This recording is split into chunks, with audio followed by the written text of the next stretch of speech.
नमस्कार साथियों, जैसा कि डीजी साहब ने अभी काफ़ी विस्तार से आपको अपराध नियंत्रण की बातें बताई। साइबर क्राइम भी अब बढ़ता हुआ एक निरंतर बढ़ता हुआ अपराध है और साइबर क्राइम एक ऐसा अपराध है जो बॉर्डरलेस है, ग्लोबल है और इसके जो चुनौतियां और चैलेंजेस हैं वो कन्वेंशनल क्राइम से कहीं ज़्यादा चुनौतियां हैं।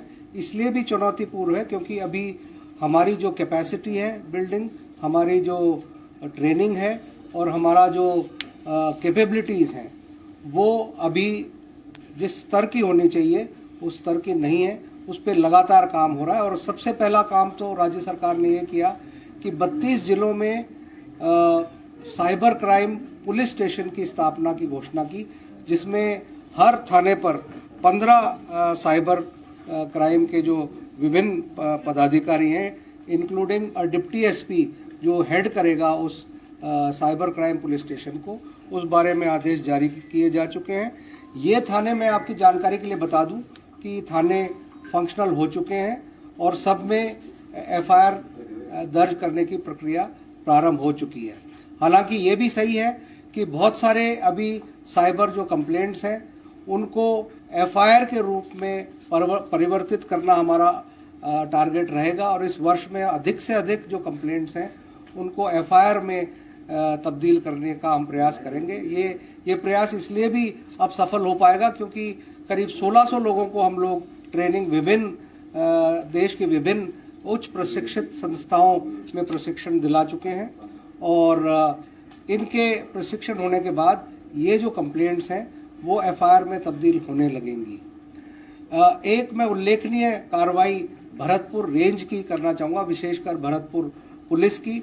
पिछले अप्रैल 2022 से ये कार्रवाई प्रारंभ की गई थी और इस कार्रवाई में आप देखिए कि इन्होंने भरतपुर पुलिस ने अप्रैल 22 में चिन्हित किया, इन्होंने ये सर्वे किया कि 130 जो गांव थे 8 पुलिस स्टेशन में 2155 मोबाइल टावरों का इन्होंने डेटा डंप लिया।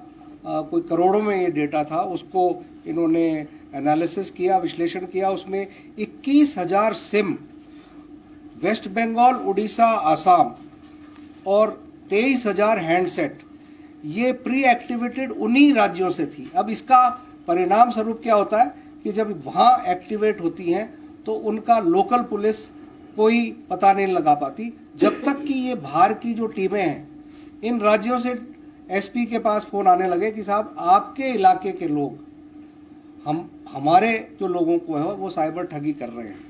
तो जब ये पता चला तो ये सर्वे किया गया और ये सारे जो सिम और हैंडसेट डीओआईटी के मार्फत एफआईआर, कुछ में एफआईआर दर्ज करा के, कुछ में कंप्लेंट दर्ज करा के इन सबको ब्लॉक किया गया। नतीजन कुछ महीनों तक बिल्कुल इन राज्यों से फोन आने बंद हो गए कि हमारे राज्यों में साइबर ठगी हो रही है।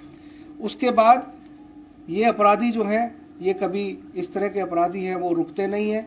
इन्होंने वापस अपना प्रयास शुरू किया और अक्टूबर 22 में भरतपुर पुलिस ने 38,000 सिम दोबारा चिन्हित किए, 46,000 हैंडसेट दोबारा चिन्हित किए, उनको फिर ब्लॉक कराया गया। और अभी जनवरी में इन्होंने 41,000 सिम दोबारा एनालाइज करके उनको और 41 हैंडसेट्स को दोबारा चिन्हित करके उनको ब्लॉक कराया। तो अब तक करीब 1 लाख सिम और 1,10,000 हैंडसेट को भरतपुर पुलिस ने साइबर क्राइम में जो लिप्त है अपराधी उन पे रोक लगाई है और इसका बहुत एक अच्छा इम्पैक्ट हुआ है। इसमें उल्लेखनीय कार्रवाई ये भी की, इन्होंने 300 टावर ऐसे आइडेंटिफाई किए जिसमें ये रोमिंग व्यवस्था है। अगर बाहर किसी स्टेट का अगर हैंडसेट है, सिम है तो उसमें रोमिंग के द्वारा ही आप प्रयोग कर सकते हैं। तो इन 300 टावर पे रोमिंग जो फैसिलिटी थी वो डीओआईटी से बात करके इन सर्विस प्रोवाइडर से बात करके उसको ब्लॉक कराया गया, बंद कराया गया।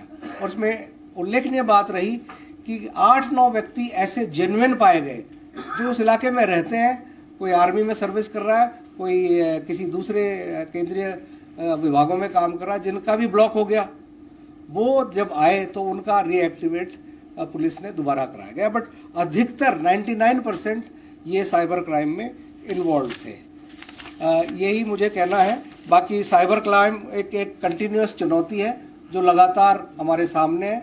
इस पे शुरुआत है, हम लगातार कैपेसिटी बिल्डिंग और ट्रेनिंग कराते रहेंगे और मुझे पूरा विश्वास है और डीजी साहब ने जिस तरह की मुहिम चलाई है अपराधियों के विरुद्ध, इसमें साइबर क्राइम भी